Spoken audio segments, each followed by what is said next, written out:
बुलबुलों के पंजों में बाज नहीं रहते, बुलबुलों के पंजों में बाज नहीं रहते, और बुजदिलों के सीने में राज नहीं रहते।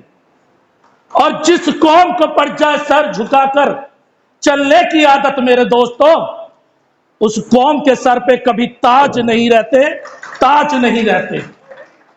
इस समाज को समझना होगा, जब ज्ञान की बात आती है तो कभी बुद्ध कभी रैदास बन जाते हैं, जब ज्ञान की बात आती है तो कभी बुद्ध कभी रैदास बन जाते हैं, जब शिक्षा की बात आती है कभी ज्योतिबा कभी सावित्री बन जाते हैं, और जब संघर्षों की बात आती है तो कभी बिरसा कभी भगत और कभी उधम सिंह बन जाते हैं। जब इस देश का इतिहास बदलने की बात आती है तो मनुवादियों का बाप डॉक्टर BR अम्बेडकर बन जाते हैं। समाज में हम लोग अपने बच्चों की लाशों को कंधे पे उठा रहे हैं, दर्द नहीं हो रहा। अपनी बेटी की इज्जत को सरे राह नीलाम होते हुए देख रहे, दर्द नहीं हो रहा। एक मां पूरी 9 महीने अपने बच्चे को पालती है, लेकिन जब उसी समाज के बच्चे यानी वो मां अपने बच्चे को होती है, हम सिर्फ थोड़ी देर के लिए संवेदना प्रकट करने तो जाते हैं अपने समाज के बच्चों को, लेकिन उसे न्याय दिलाने के लिए कभी खड़े नहीं होते। क्या दुख नहीं होता? एक बाप पूरी जिंदगी अपने बच्चे को अपने कंधे पे लेके चलने की कोशिश करता है, लेकिन उस बच्चे की लाश हमें इसलिए उठानी पड़ती है क्योंकि इस देश में जातिगत शोषण हमारे समाज का बार बार होता है, जिसमें हमें अपने बच्चों की लाशों को उठाना पड़ता है और हम फिर चुप हो जाते हैं। हम इंतजार करते हैं कब आज तो दूसरे का मरा, कल मेरा कब मरेगा, कब हो जाएगा। अरे कब तक उठाओगे अपने बच्चों की लाशों को? क्या शर्म हया मर चुकी है हमारे समाज की? जमीर मर चुका है? ये सवाल आपसे करने आया हूं। देखिए, राजनीतिक लड़ाइयां हो सकती है हमारी, लेकिन हमारी सामाजिक लड़ाई आपस में एक दूसरे के साथ नहीं होनी चाहिए। राजनीतिक द्वेष भावना में हमें अपने परिवार को तोड़ना नहीं चाहिए। हम क्या करते हैं, राजनीति के कारण अपने ही समाज के लोगों को गरियाने में लग जाते। आज मैं यहां पहुंचा हूं तो कहीं ना कहीं सामाजिक संगठनों की भी देन रही। अगर मैं वाम सेव का कैडर नहीं पढ़ता तो अपने इतिहास को नहीं जान पाता। अगर मैं सामाजिक संगठनों के साथ खड़ा नहीं होता तो इस लड़ाई में कभी आगे आमने सामने की लड़ाई नहीं लड़ पाता। हम डरते हैं, हम ये कहते हैं बार बार मंचों से कि नेता मंच से पैदा होता है। मूर्ख है वो लोग, क्योंकि नेता जमीन से पैदा होता है, आपके बीच में से पैदा होता है। कहते हैं भगत सिंह पैदा हो रहे हैं, लेकिन किसके घर में पैदा हो रहे हैं? अमीरों के घर में। और जो संघर्ष जमीन पे करने वाले लोग हैं, आप जैसे लोग, उन्हें क्या कहा जाता है? दड़ियां बिछाओ, झंडे उठाओ बस, लेकिन अपने समाज की आवाज न उठाओ। भीड़ का हिस्सा बनो, लेकिन इस समाज का नेतृत्व मत लो। आज तमाम जितने ऑर्गेनाइजेशंस हैं, उनके जितने भी पदाधिकारी होंगे, आपको सारे के सारे एक एज ग्रुप के मिलेंगे। क्या युवाओं को वहां पे जिम्मेदारी नहीं मिलनी चाहिए? मैं बार बार कहता हूं, क्यों नहीं युवाओं को जिम्मेदारी दी जाती? लाठी वो खाएगा, गोलियां वो खाएगा, थानों में अपने ऊपर FIR वो करवाएगा, और उसके बाद क्या कहेंगे? नेता तो मेरा बेटा ही बनेगा। क्या यह सिस्टम गलत नहीं है? मैं कई चीजों को जोड़ के बात कर रहा हूं आपके बीच में आज, क्योंकि समय का अभाव है। कहते हैं आरक्षण की लड़ाई चलती रहेगी। कैसे चलती रहेगी? लोग कहते हैं बच्चों की लाशें उठती रहेंगी। कैसे उठती रहेंगी? जिस दिन तुम्हारी औलादें मरना शुरू होंगी, तब पूछूंगा कितनी औलादें आप कहोगे कि यह लड़ाई चलती रहेगी। पहले पॉलिटिकल बदलाव ले ले। वजह यह है, इनके नाम पे राजनीतिक सियासत तो होती है, लेकिन इन्हें न्याय दिलाने की लड़ाई नहीं होती। एनसीआरबी का डाटा यह कहता है 48,000 था रेशो, 57,000 हो गया है बच्चों की लाशों अपने SC/ST एक्ट में जो केसेस रजिस्टर्ड हो रहे हैं, और 10% केसेस रजिस्टर्ड होते हैं, तब हम 57,000 पे आ गए। फिर भी हम ये कहते हैं सिर्फ पॉलिटिकल बदलाव करवा लो, 5 साल में शतुर्मुर्गों की तरह निकलो और कहो वोट दे दो। बुरा मत मानिएगा मेरी बात, मैं कड़वी बात पहले कह दी, मैं कड़वी बोलूंगा। आइए ना, पूरे 5 साल सड़कों पर संघर्ष करने के लिए। आज हमें लड़ाई की आवश्यकता है। अगर मैं बार बार समाज के बच्चों से एक बात पूछता हूं, परिवार के अपने, क्योंकि आप मेरे परिवार के लोग हैं, आपसे एक सवाल लेके आपसे पूछता हूं, यदि आज आपके बच्चों को कोई मारने पे तुला है, तो आप ये कहेंगे राजनीतिक परिवर्तन हो जाए उसके बाद बचाऊंगा, आज मार ले तू, या उसी समय बचाएंगे? उस बंदे की वही बैटरी दबाएंगे और वहीं पर मार देंगे, क्योंकि पहले आप अपने बच्चे को बचाएंगे, बाद में केस को देखेंगे। लेकिन हमने क्या कर लिया राजनीतिक मंचों से, आधा आधा 1 घंटा भाषण देंगे हम लोग, घंटों जमीन पर कुछ करना नहीं है हम लोगों ने, आरोप लगाएंगे बड़ी जल्दी। लड़ाई बार बार कह रहा हूं व्यवस्था परिवर्तन की है, लेकिन उसके साथ सामाजिक आंदोलन की भी जरूरी है। जो लोग ये कहते हैं सामाजिक आंदोलन से बड़ी राजनीतिक आंदोलन है, तो कहता मूर्ख लोग हैं, तो बिना सामाजिक आंदोलन के कभी भी राजनीतिक आंदोलन बन नहीं सकता। और हम लोग बार बार यही कहते रहते हैं, हम लोग कहते हैं जब भी मंचों पर बात करते हैं, मैं एक लड़ाई लड़ रहा हूं, ये तो एक अलग मामला हो सकता है, क्योंकि आजकल कहीं ना कहीं पूंजीपति संगठनों ने, हमारे ही समाज के पूंजीपति संगठनों ने सामाजिक आंदोलनों पर कब्जा भी कर लिया है, जो हकीकत है। 9 अगस्त को पूरा समाज दिल्ली की सड़कों पे आ गया था, जंतर मंतर बाबा साहब की प्रतिमा लगाने के लिए आया था ना। बार बार ये बात कहते हैं, ये हाथ में 5 उंगलियां हैं और पांचों के पांचों अलग अलग बराबर के साइज में, लेकिन बिना, अगर आप सोचें एक उंगली से काम कर लेगा तो कोई भी तोड़ देगा, और जब मुट्ठी बन जाएगी तो किसी की औकात है कोई उखाड़ के देखे। लेकिन हम देखते क्या है, हमारे अपने ही सामाजिक संगठन, हमारे अपने सामाजिक संगठन वो हमें तोड़ने का काम करते हैं, बना लेते हैं महासंघ।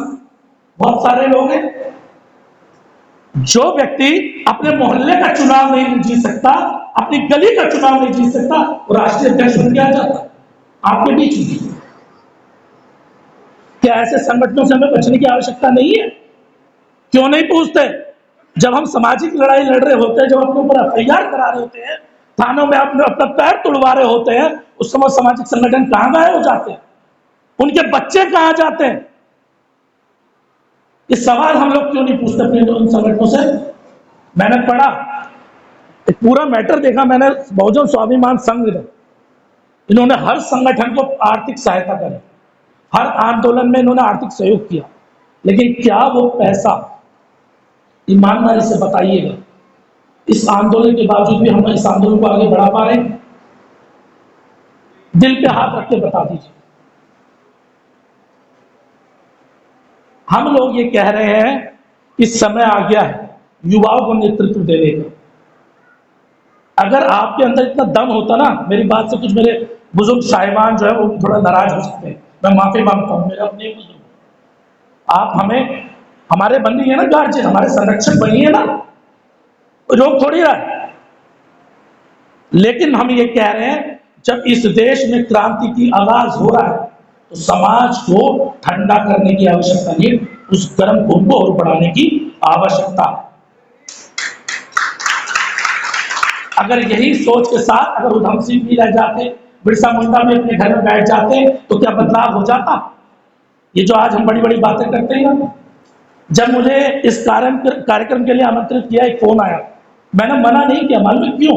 करने को बहुत कर सकता, क्योंकि मीडिया के साथ ही लगातार मेरे इंटरव्यू लेते, कर सकता था, लेकिन मीडिया के माध्यम से मैं आपके डायरेक्ट आपसे आमने सामने रूबरू नहीं हो सकता। उस रूबरू होने के लिए इस कार्यक्रम है,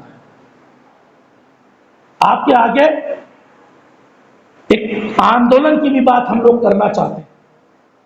रिजर्वेशन का जो मामला चला, हमारे दिल्ली के तमाम बुद्धिजीवी संगठनों ने कहा कि हम लोग तटस्थ रहेंगे, अमीरों को तो जरूरत नहीं है आरक्षण की, सीधी सी बात है, उनके बच्चे तो विदेशों में पढ़ रहे हैं। लेकिन जो गरीबों के बच्चे हैं, जो हमारे समाज के जो बच्चे हैं, जिनकी आर्थिक स्थिति कमजोर है, तो उन्हें आरक्षण की जरूरत नहीं है।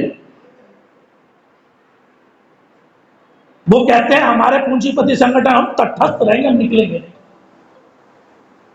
क्यों भाई, तुम आरक्षण नहीं लोगे, लेकिन इस समाज के जो गरीब बच्चे हैं, जो हमारे बहुजन समाज का जो पूरा समाज है, उसे तो आरक्षण चाहिए ना।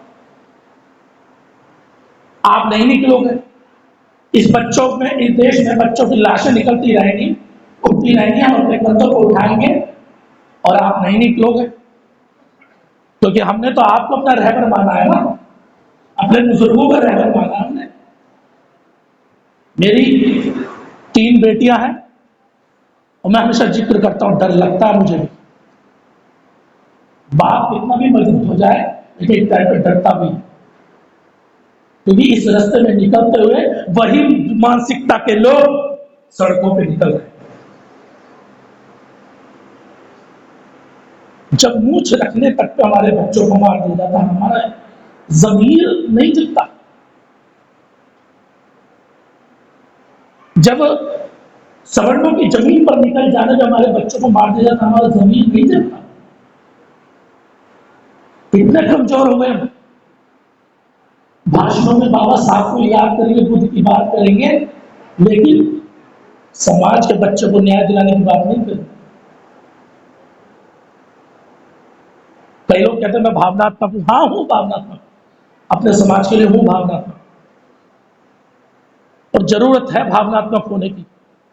कभी सुना सवर्ण की बेटी के साथ बलात्कार आ जाए, पूरा देश खड़ा हो जाता है, वो देश की बेटी बनती है। कभी किसी दलित की बेटी के साथ क्या देश की बेटी बनती है? हो जाए तो कौन लड़ेगा? सिर्फ ताली बजाएंगे हम यहां पे, मैं भी बजा लेता हूं आपकी तरह। क्या न्याय मिल गया मेरे बच्चों को, मेरी बेटियों को, मेरी बहनों को, मेरी माँ को, मेरे पिताओं को? जिस कोख से वो बच्चों को जन्म देती है, उनकी लाशें जब होती है, तब तक उस दर्द को एहसास करते हो आप? समय आ गया है, इसकी पीड़ा आगे खुलने से ज्यादा इस आंखों को भी खोलने का समय आ चुका। दिल की आंखों, हर जगह ये काम नहीं करेगा, ये भी करेगा। हर जगह सियासत काम नहीं करेगी। हम लोग चाहते हैं इस देश की न्याय व्यवस्था में हमारा प्रतिनिधित्व, बाबा कहते हैं ना, लेकिन हम ये नहीं कहते उस प्रतिनिधित्व को लेने के लिए पहले अपने परिवार के जो दुख होते हैं ना, उसमें उसके साथ खड़े हो जाए। अभी शादी फंक्शन का न्योता होता ना, तो पूरा हॉल भर जाता, सारे के सारे मोहल्ले वाले को दावत चली जाती। लेकिन जब उसी समाज के किसी बच्चे के साथ घटना हो जाती है ना, वो अकेला संघर्ष करता, कोई साथ खड़ा नहीं होता। ये लड़ाई को बदलना होगा, और अगर अभी भी नहीं जागोगे तो मैं माफी चाहता हूं। आपने जातिवाद का एहसास नहीं किया क्योंकि शहरों में रहते। मैंने ग्रामीण क्षेत्रों में जाके बहुत ज्यादा जातिवाद का देखा है। मैं जब मध्य प्रदेश गया, वहां पे आज भी रीवा के अंदर, बता रहा हूं सर, रीवा जैसे शहर के अंदर, वहां से थोड़ा सा आगे चले जाओ, अगर समाज के किसी बच्चे की मौत हो जाती है ना, तो उसे सार्वजनिक स्थल में जलाने भी नहीं दिया जाता, सार्वजनिक शमशान घाट में उसे अपने गेट पर जलाना पड़ता है। यह हालात है। रीवा, कटनी, सीरी की तरफ चले जाओ तो आपको शहरों से इतिहास बदलने की बात कर रहे हैं, गांव में जाके इतिहास बदला जाता है।